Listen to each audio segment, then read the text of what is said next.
In the beginning, there was nothing. But then, there was something. A big bang followed by heat, followed by stars, followed by galaxies, followed by planets, followed by life. But before these, there was Mangonia. A world of endless adventure, but also endless danger. Mangonia holds as many secrets as it does unanswered questions. Many civilizations have risen and fallen, and many more will. Our story, however, begins on a small island known as Eris. Hi, hello, and welcome. What you just heard was an excerpt from Mangonia.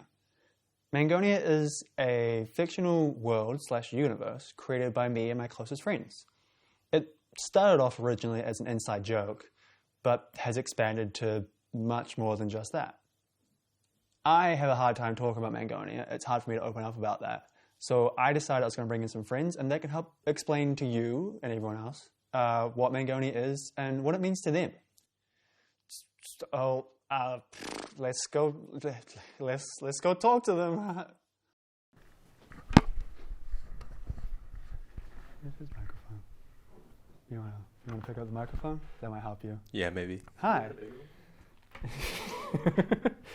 Please introduce yourselves. Hi, I'm Brendan. Can you talk into the microphone and do that again? Hi, I'm Brendan. Hi, I am Caleb. Wow. Please explain Mangonia. Just a quick rundown of how you explain Mangonia to anyone else. Oof. Mangonia is a collaborative, world-building document spanning a created world between our friend group. We each get our corners, and we collectively build a functioning imaginary universe. Yeah, I generally, if I'm giving an explanation, it's a kind of collaborative world-building writing project between my high school group, where we kind of create characters within like a narrative and larger setting, and kind of explore how generally kind of awful it would be to live in a universe where magic exists. That's very fair. That's very true. What was your first experience with Mangonia? So my first experience was in a little thing called Amphi RP. I've heard of it, yeah. It was basically like a little kind of like role play room, not in like a weird sense. Someone just gives like a random kind of prompt, like, oh, it's Kingdom, or it's the murder mystery. And Corbin dragged me onto this place. It was hosted on like a Pokemon site where you could like talk to people and... On Pokemon Showdown. Yes, Pokemon Showdown. Yeah, my favorite place. Yeah, and I kind of just like made a little character who was basically a reskinned Frosty from Fire Emblem Awakening. A reskinned Frosty? I forgot what his actual name was. Gregor. There we go. Reskinned Gregor from this little game. Basically, cool foreign mercenary guy.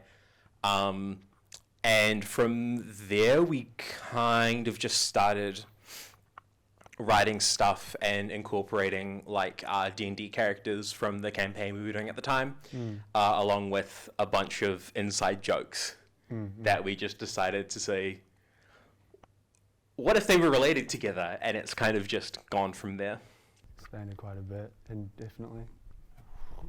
So, yeah, I think I was much, my experience was much different because I was much later. It had been more kind of better conceived.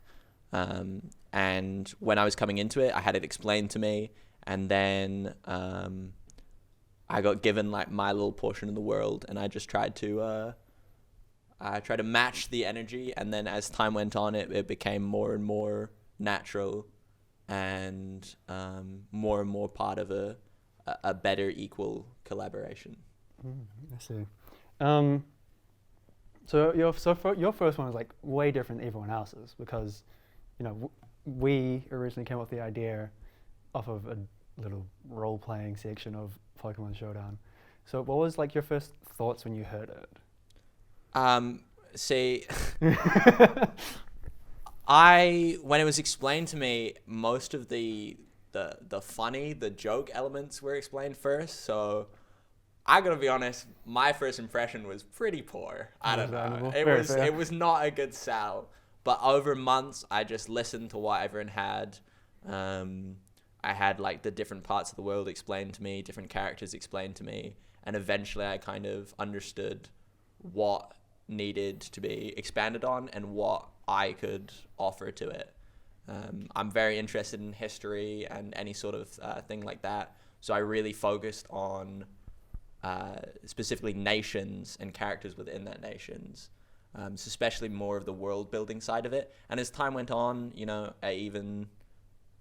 nowadays I dabble more with the character aspect as well. So talk about characters. Is there any specific character that like you've invested like your most of your time into? Yeah, for sure. I don't know Caleb's, but for mine is definitely Casadora there. We each kind of have our own sort of, I guess, patron character. Oh, that's a good way to put it. And yeah, Casadora is definitely I think Casadora is the greatest example of how it was like different for me to join in, because there was already this like character dynamic. It was hard to make a character that was on the same footing. So initially I made it intentionally as kind of a side character, as more of a less serious one with less important arcs. And then as time went on, eventually I looked back, and when I felt more comfortable within the world, I reworked it to be more of a developed character and having better arcs and better relationships with the other characters. So I think definitely the most time is certainly on Casadora. And for you, Caleb? That's honestly a harder question for me to answer, because I until recently have kind of had difficulty balancing stuff and making sure I don't get bored or kind of burn out on something. So I've kind of spread my attention between multiple characters and narratives, slash had difficulty kind of writing things for some characters like Frosty beyond a certain point, because it's still relatively vague and there's less to kind of latch onto as much. What do you mean by like relatively vague? Like when we consider, say, the Second Demon War or the Four Sisters War, there's more that's actually been plotted out. Like there's a rough kind of outline of this thing happens, which leads to this, which leads to this. And at a certain point, he's like 120, like 200 years old. Like there's just kind of the matter of sitting down and saying, this is where he's at. This is kind of the direction he goes to. It's just a much larger kind of undertaking than some of the other characters who show up, do something, and have a more set in stone arc and kind of period where they are active.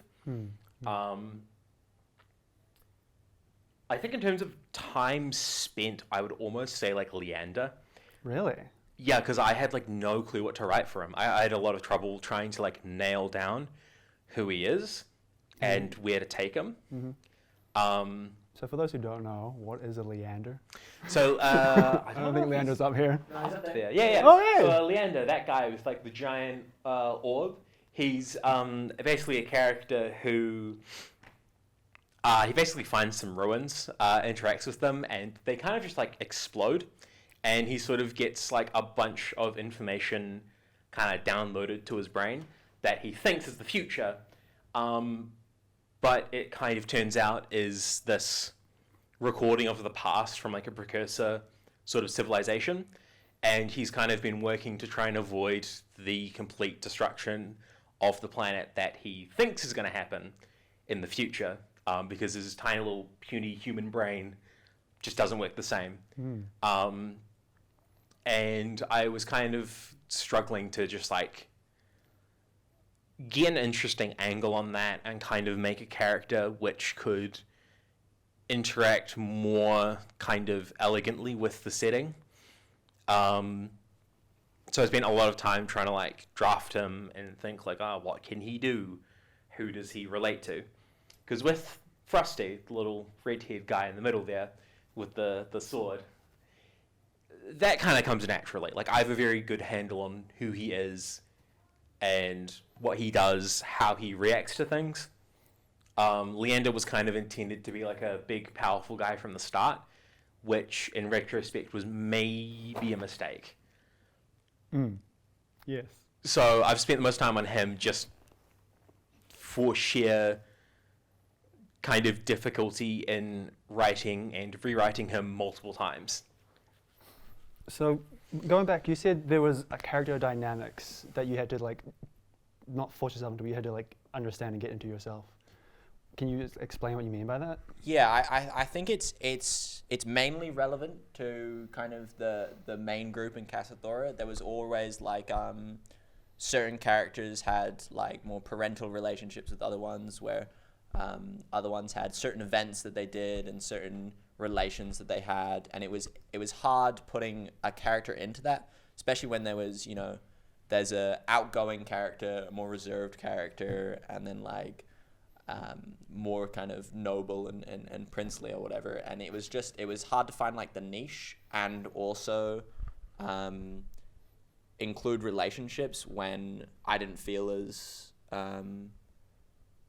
like I could just say this exists now, you know, to start with at least. So it was hard for me to add the characters when I was given sort of like, or when I took sort of like broader, more separate aspects of the world. It was much easier when I could create characters and then give those characters relationships with each other. It was much easier than trying to add characters in an already established kind of dynamic. I see. Have you ever found it hard to bring a character up to like any of us in the group? Either of you? Nah, not really. Like, I'm trying to think of an example, but honestly, most of the times when I try and bring up a character, it's in the context of, do you guys have any ideas for where to take this person? Right? Like, it's an explicit, what are your thoughts on this? I think there's been like one or two times where I've kind of thought about maybe introducing like a new element to the world or like a small world building thing, which has been like a little more, I'd almost say like eccentric compared to like your usual standard fantasy kind of fare. But as time has gone on, I've kind of realized that that doesn't really turn out badly in basically any case. Like, it's very consistently a more kind of collaborative and open discussion than you would normally expect. So I haven't really had any issue on the character front.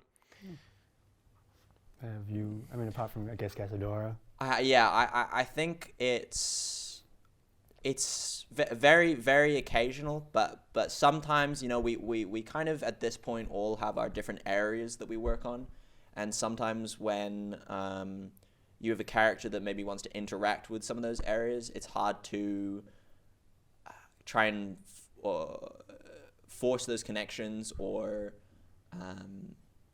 bring those connections into Mangonia when you're not entirely sure what the other person thinks, but it's hard sometimes to bring up because a lot of the time they're really minor details. So it feels like you should just, you know, write it down on your page, but you also feel like you should ask. So it's a little bit tough, but it's honestly, it's a very minor thing. I think we do work well together, and it's easy to tell when someone will like something or not like something, or might have questions about something. Talking about not just Mangonia, but like us as people, do you think, like, how about this? How close do you think Mangonia has brought us as people together? I think there's kind of like two prongs to that answer. I think there's sort of the easier answer is it's honestly just nice to have a huge special topic just for as a conversation starter. You know, we spend so much time together that sometimes it's hard for all four of us to engage in a conversation. But here there is this massive universe with, you know, like the limits is where we put them.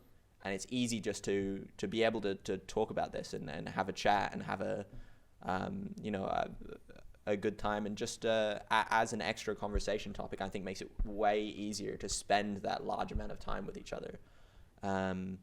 I think a more complex answer is it does just feel more special when everyone has this universe, which isn't always the most, you know, glossy thing in the world. It's you know, it's not the easiest to introduce to other people, and it's nice to have something special that only we've worked on and only we like are sort of a part of. It's very it feels important. Yeah. Yeah, I think Brendan's kind of hit the nail on the head, more or less. Like, I definitely think it has brought us closer together. I think part of that is just like the nature of creative works and writing, and very much in particular character work. Because when you write a character, I think just about every writer will naturally put a part of themselves into that character, whether that is an intentional, conscious decision or not. Like I've had conversations with people where they've gone like, I've just realized that I'm basically processing like some current or long-running trauma or issue via these kind of characters. So to a certain degree, I think any kind of creative work like this is going to bring you closer, because there is almost a degree of intimacy between a writer and their audience, and by extension, writers themselves. Especially in this context where, to a certain degree, we are our own audience. Like, we are effectively rubber duckying stuff between us. For the viewers at home who don't know what that is, that's basically running code with another person and explaining how this thing works. It's kind of a computer science term. But that is sort of what we do. We draft and redraft and revise things and kind of add different little bits, change things depending on what the other people in this project kind of think about it. On the, you put yourself into characters, is there any character you've put like a lot of trauma that you've gone through or anything like significant in your life onto someone else in the world of Mangonia?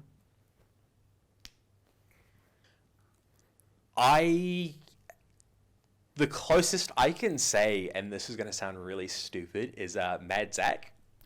Wait, what? So I took a bit of a study gap year because I had an extra course that I could take before graduating as part of the degree requirements. So I decided to take some first year courses to think about postgrad. And I had to deal with first year Victoria political science students who were very obnoxious. And it kind of just gave me it was both, I'm pissed as hell and I'm going to make fun of them. And also there is like some genuine kind of emotion and potential directions to take this sort of thing. When I write characters, I kind of try and take it from like a thematic point. So if I'm kind of adding something, I try and keep it a little more general. Like there's not, I mean, part of it is I'm just like 22. I'm a little bit risk averse. So I don't really have as much experience that I can pull from directly to put into these characters. And I generally try and work shit out before it becomes like a big issue. So I would say there's not a huge amount that I've intentionally put in, but more kind of like patterns.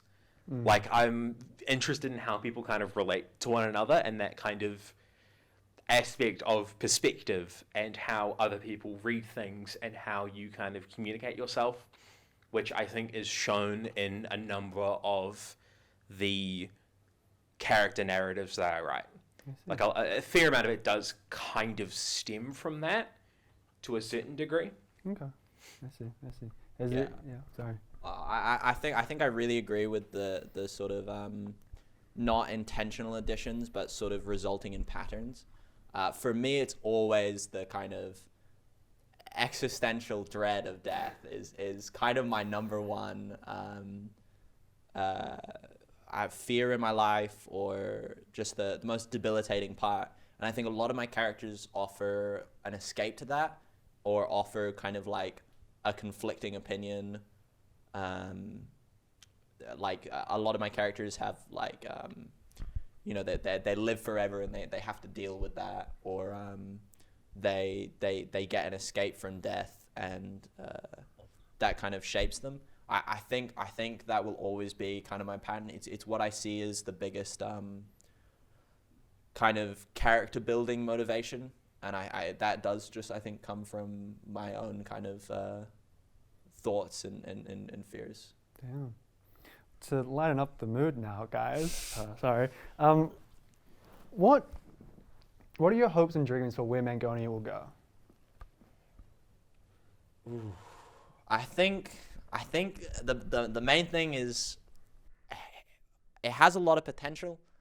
It's hard to see it going anywhere like significant, but I would love to see it in any form of just proper like made content. I'd love to just see even if it's not a full-on book or something, just like a short story or animation or anything that kind of brings it to life. I think if I get something like that, I think I'll be happy.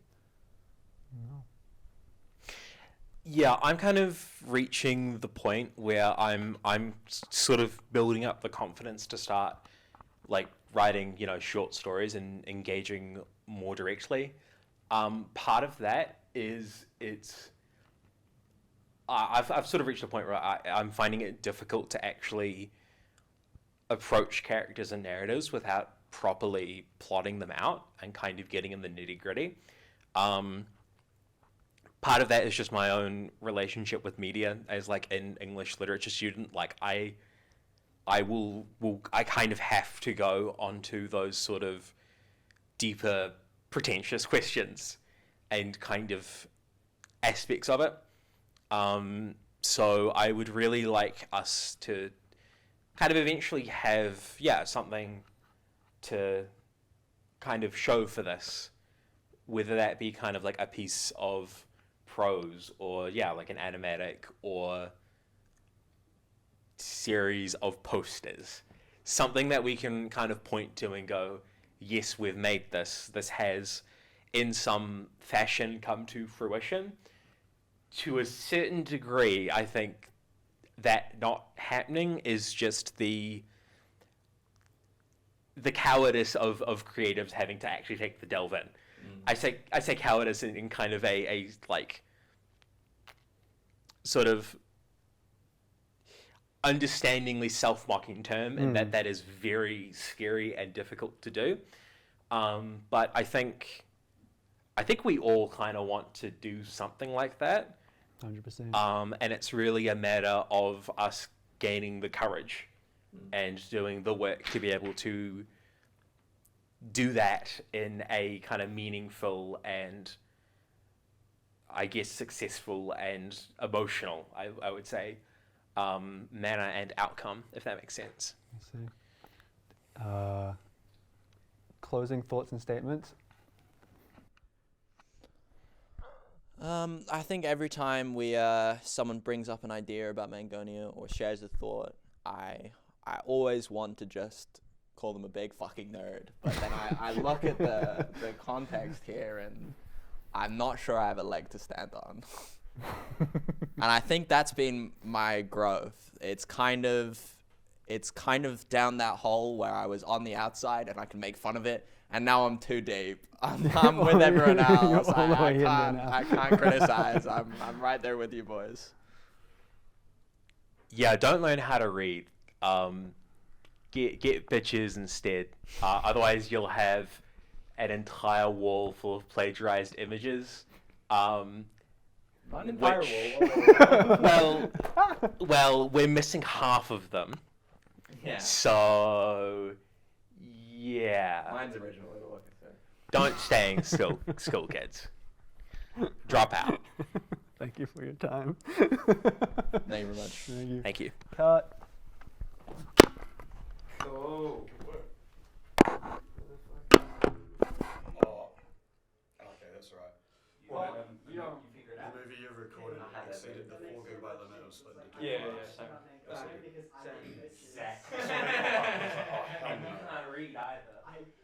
Man's connected to the